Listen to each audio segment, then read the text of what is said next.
This is The Great Experience by John Bat 426 here on YouTube. It's always a pleasure to record these videos, to upload them, to edit them, to put my unique spin on them for your viewing pleasure, for your listening pleasure. And as you see, I have guests. You might recognize them from last week's episode. In about 6 hours, I lose my virginity to a fish. That was the name of the episode. But let's go down the couch. Let's start with Big Little Sis. Kelly. And of course, you know. Our handsome Simmy. It's his turn. I was going to introduce myself. Y'all know me as Sim, the Simster, Sim Duncan, Iceberg Sim, Sim Hardaway, Sim Kardashian, Sim Burton. Not Sim Kardashian. Sim Kardashian, man. All those. I'm all these things and more. But yeah, I have I'm going to edit out Sim Kardashian. No, I'm playing. No. And he's my number one son from the womb. Right. And if you've liked the videos that you've seen thus far, hit the like button. If not, hit the dislike button. Share these videos with other people that you know that like comic book related stuff as much as you do. Subscribe to the channel. Hit that bell for notifications. Which one? All. Not personalized or the one on the game, but all. So the next time a new video drops, you'll know about it second. I'll know about it first. I'm Ref Jam. I said all that in one breath. Right. So you clicked the thumbnail. You know what the video's about. Invincible, Season 2, Episode 3. This Missive, this Machination. And we were about to talk about the episode, then I said, stop! Say no more! we need to put this on video. He did say that. So you can sort of pick up where we left off. Because this is basically like a review, a recap, a retort, a recall of the episode. But we also do discussions as it flows organically. You know what I mean? So last week we talked about like trauma and the strength of the mother. The week before that we talked about mental health as far as superheroes go. In a more realistic sense, that's what we had down here. So you can pick up right where you left off. So. Oh yeah, so. And I didn't know. As I was what you were saying though. Like, John back over here, he did not catch. Anyway, so listen. If y'all remember, right, in the very first season, Nolan, he took a little trip around a bunch of planets, and I guess you can say he started conquering, kind of sort of thing. But Nolan, aka Omni-Man, had populated on the planet that Mark ends up going to in this episode. And I remember that. I remember it vaguely though, because it's been a minute since I've seen that season and that episode. What episode was that though? Like, I don't know. Because like I said, I have no remembrance of it. But I like I said, I vaguely remember because it's been a minute since I've seen the first season. You populate on the planet with bugs. Yeah, alien. I guess he just used to. I don't know, man. But what I do know is in that episode, Nolan just went around to a bunch of different planets and started doing his conquering thing because he was trying to get it started pretty much. The last planet he was going to conquer was Earth, but you know how that turned out. But which episode? Because I know the. Like I said, I forget what number episode it was, and I forget the name of the episode. You can probably find that in the episode later. What happened in the episode? Like I said, like he started going around a different planet. He was beginning to fulfill his Viltrumite role, right? So he was going around to a bunch of different planets, taking them over, conquering them. Well, it looked like that planet totally gave up. I didn't see any dead bugs. I mean, like because his interaction with his son like changed his heart, so that's why he's just like ruling that planet instead of like. Oh, instead of massacring. I mean, right.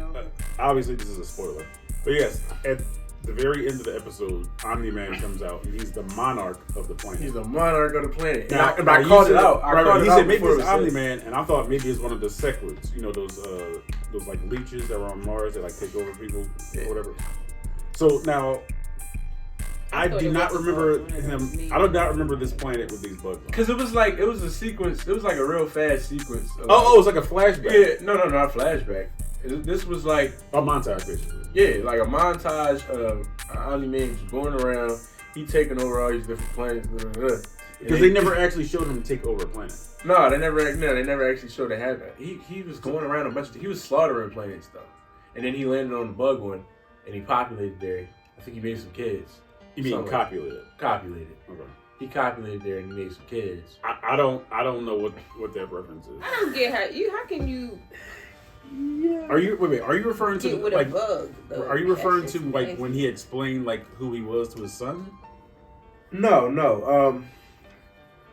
I believe, like I said, I'm having a vague memory because it's been a while since I've seen the first season or even this episode. But I believe what happened was this was around the time. This was after he killed all the Guardians of the Globe, Okay. right? But in between that time, because him killing all the Guardians of the Globe was the start of him fulfilling his Viltrumite legacy, Right. or mission, and so in between that time, after he killed the Guardians of the Globe, he decided to start taking over some planets. So he just flew out of Earth for a little while, and then started conquering some planets and whatnot. And he landed on the bug planet, and copulated, made some kids, and then came back, tried to get Mark to fall in line. Mark, you know how that went. And I guess this is the planet he decided to fly back to since he made some kids here. Wait a minute, but see, like after he beat the Guardians of the Globe, like he was like spent. You know what I mean? Like he was like in a coma himself.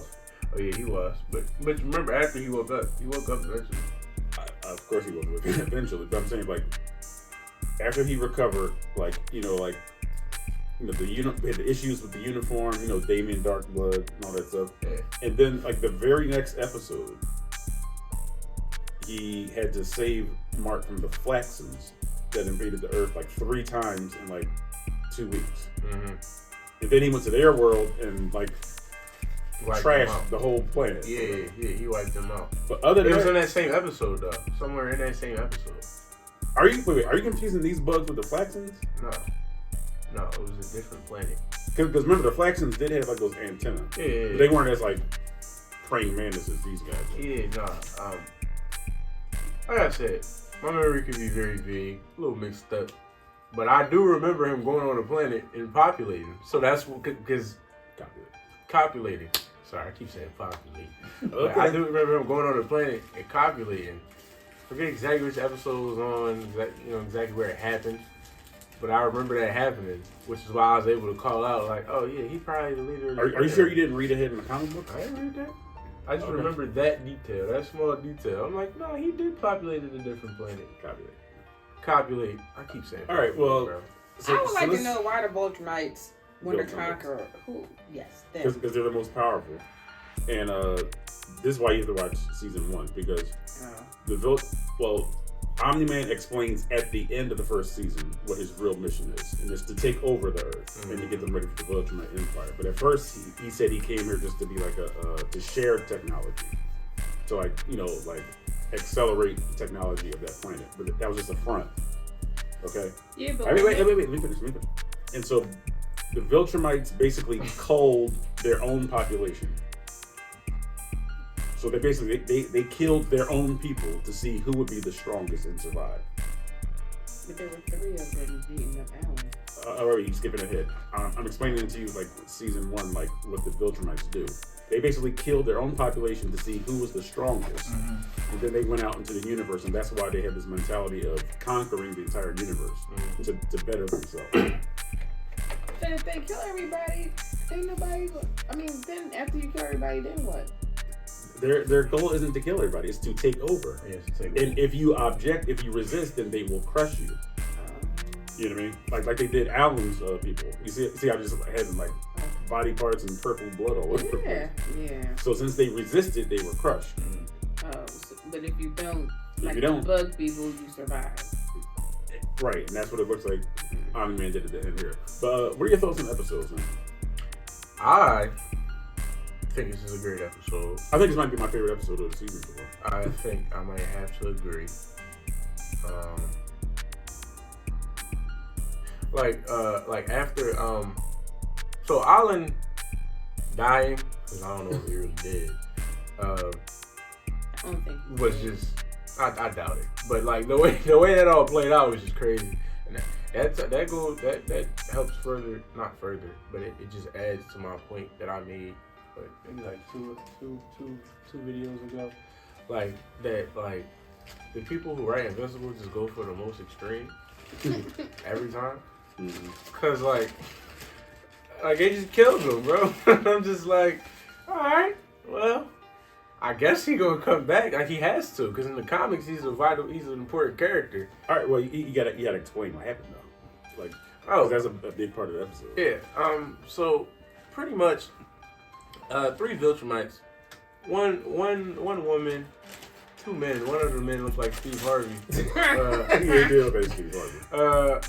But they just like literally ripped Alan out of him and his girlfriend, I guess, was eating lunch, dinner, But that whatever. guy told me. They was eating. What? The guy who tried to pull the plug on Alan. Well, I'll lead up to that. He's like, that's what he's. Yeah. But so listen, right? Never mind. Yeah. So the Viltrumites. And the meal at the diner was quite stomach turning. Yeah, their food was alive. It reminded me of the food they be eating in Star Wars. And bro. their food was eating their food. Yeah, that was pretty gross. That was funny though. It was funny, but it was funny. nasty. That was nasty. Yeah. It was definitely disgusting. Go ahead. But yeah, so you know, the Viltrumites, they literally ripped Alan out of. He was sitting in the little booth. He was sitting in the booth eating his food with his girl.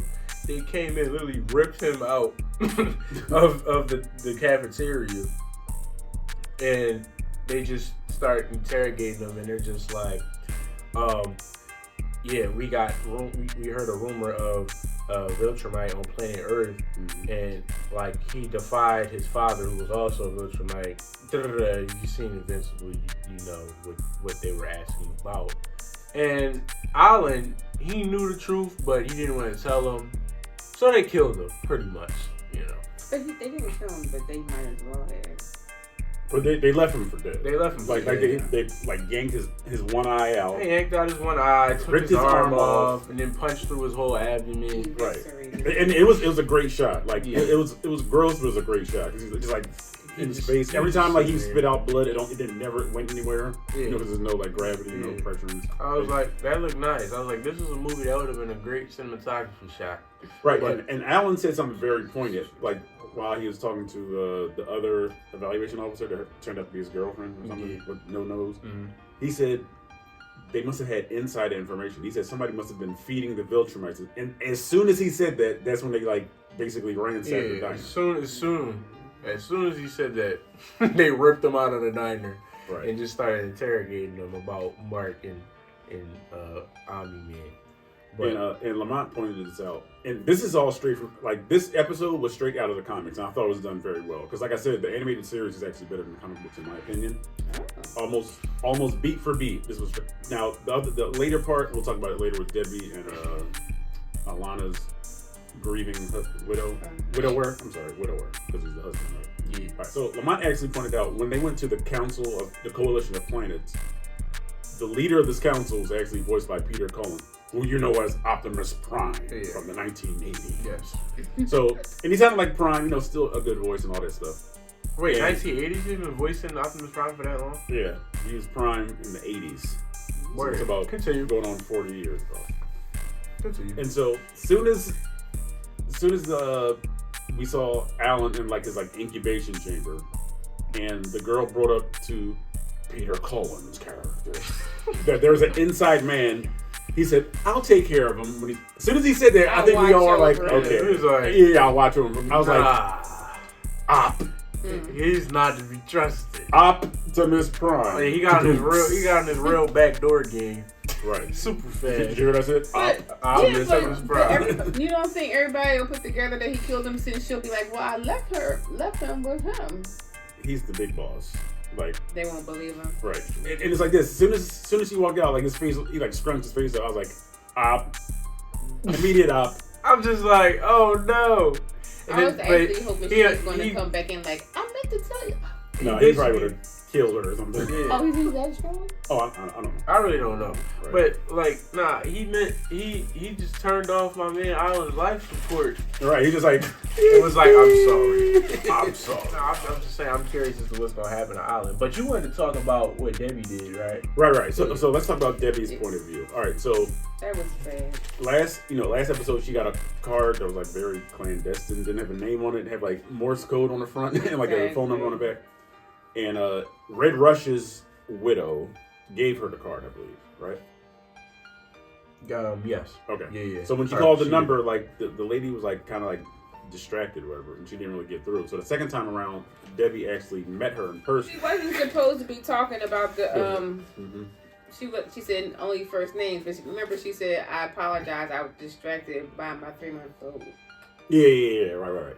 And so thank you for the save, big little sis. You're welcome. So basically, it was a support group for the significant others of superheroes that have died. All right? Spouses of superheroes. Right. Spouses of superheroes or superheroines, if you want to be like make it more gender reflective. And so now in the recap, they showed when he like punched through Green Ghost's face. So when Debbie was talking to the black dude in like a cap in the diner, I was like, wait a minute. I was like, this is probably Green Ghost. It's probably Green Ghost. Yeah. That's probably her widower. And it turned out to be, the widower. And so I was like this, all right, I said, Debbie, I said it out loud. I said, don't say anything. He did say that. And we was thinking it, he just said it out loud. And Debbie took an L here. Like, this was dumb. A big like, L. We're talking about somebody that was like worse than like Hitler, somebody that's worse than like Pol Pot, like pretty much. Somebody that could like just is there to destroy the planet. I would have never. Exactly. I would have never admitted that I was married to Omni-Man. Ever. But the host of the group told her we only go by first names only, and that's most likely, that's why. Like I was like, don't say anything. Like, and again, this might be in line with what I said about last episode. The grief in this episode made her dumb. That was a dumb move. That was dumb because I'd have been like, right. I wouldn't have said anything else because, like, oh my God, my husband killed his wife. I'm not going to let him know that that's my husband. Yeah. Right. Why would you say that? I would actually, you're in this group because my husband, and she had to nerve say, well, actually, my husband is even dead. Yeah. So he's actually still out there murdering So she people. just like double pinged them. Yeah, I don't know why she spilled the beans like that, man. She just let the cat bag real crazy. And again, I don't know if like that support group, Spouses for Superheroes, is even in the comics. I haven't read that far yet. Oh, okay. So maybe she does that in the book too. Either way, it's a dumb move.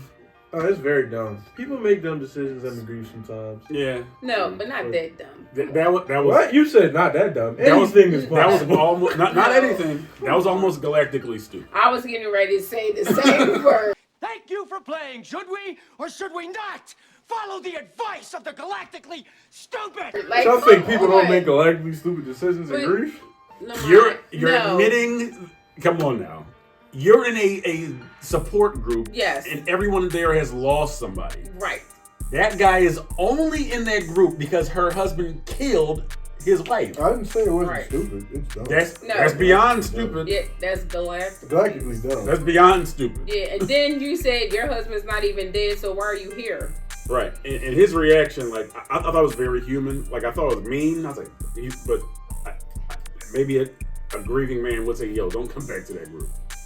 You know what I mean? Right. What I didn't like him saying was because she said she didn't know, and he was just like, "You should have." I'm like, how is she? But again, that's his anger. Right. Though. That's his anger too. Yeah, this is anger. I give him that. Because if you're like, was it 2 degrees from like a mass murderer? That you can understand why the green lady's husband was upset and told her you shouldn't come back, or it's not a good idea for you to come back to the support group. Right, and he said it's not a safe space for you anymore. That makes sense. Right, probably because he would tell everybody, yeah, her husband killed all of our spouses. Right. And that reminds me of this show called Broadchurch. It was a BBC show. And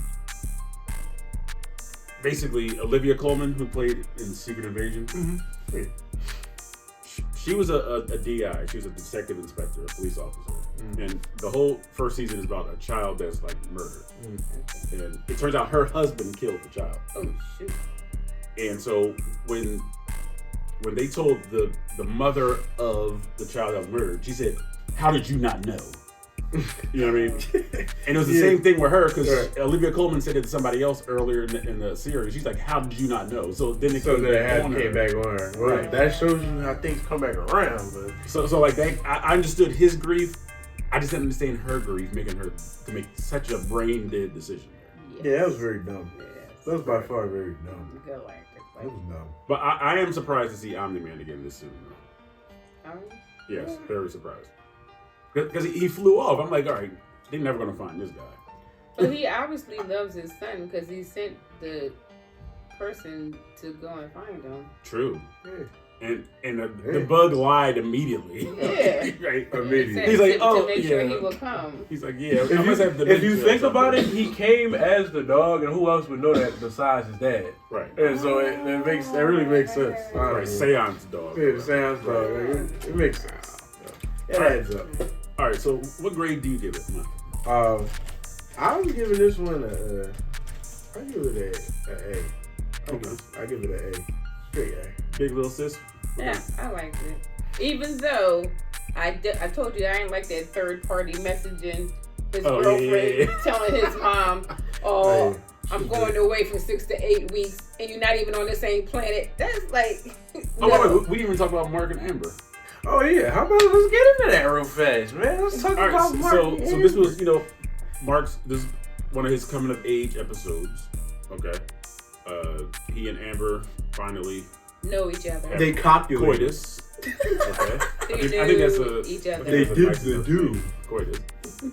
And just like in the comic books, when they're like getting intimate, like the narration goes to Alan, and I like the way they did that here. It was charming. I think this episode was very charming as well. It was kind of lighthearted. Besides when Alan had his internals punched out. Yeah, that wasn't charming at all. I think it was very charming. Taking over his planet and pulling people apart. No, I agree. It was a charming episode. And Amber showed a lot of growth, because this time around, remember in the first episode when he had to go to Mars, he couldn't really tell her anything. And this time around, when he tells her that he'll be away for 6 to 8 weeks, she's like, okay, as long as you're saving people. Before, she's like, oh, I don't care, go fly away.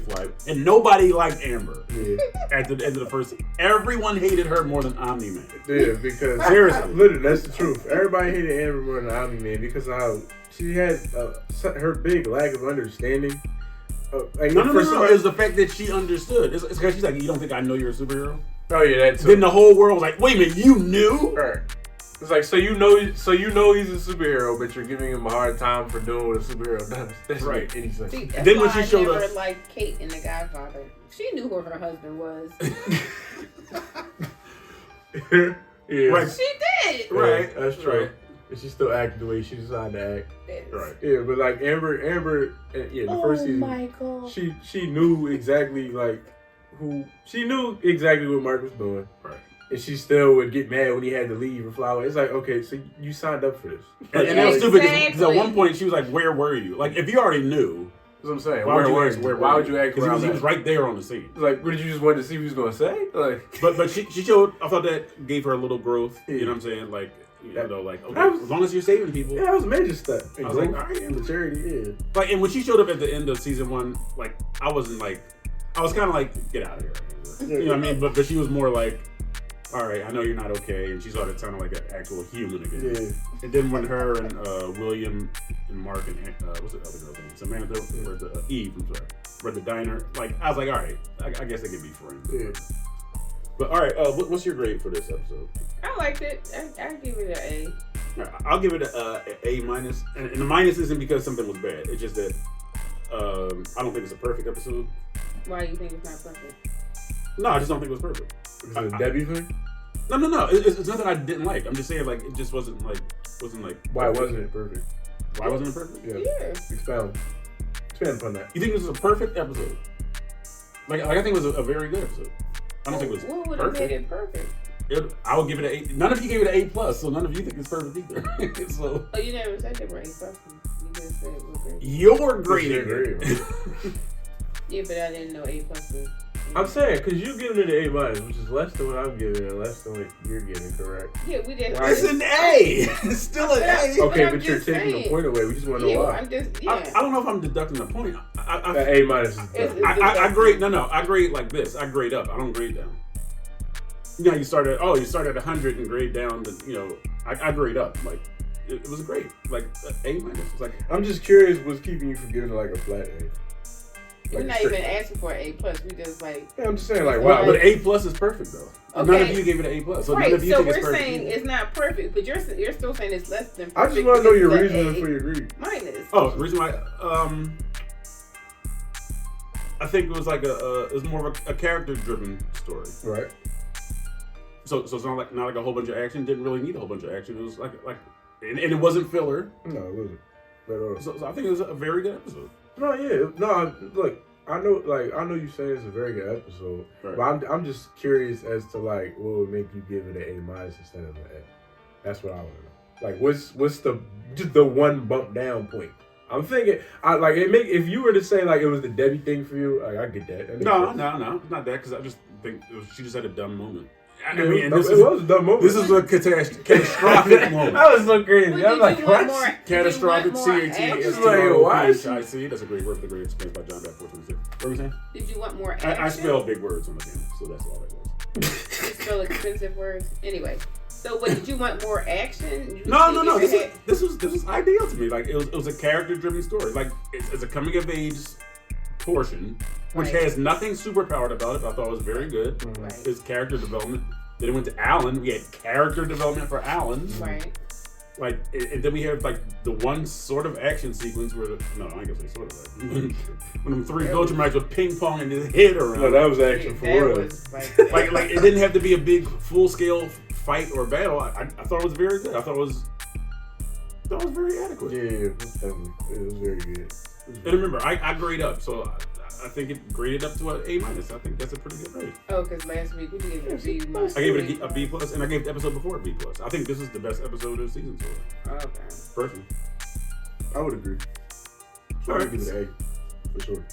So, I guess we'll sort of end the video there. I guess no long discussion like last time because it's not really organic. But if you've liked the videos, if you agree with our viewpoints, if you like this episode of this Missive, this Machination, comment below.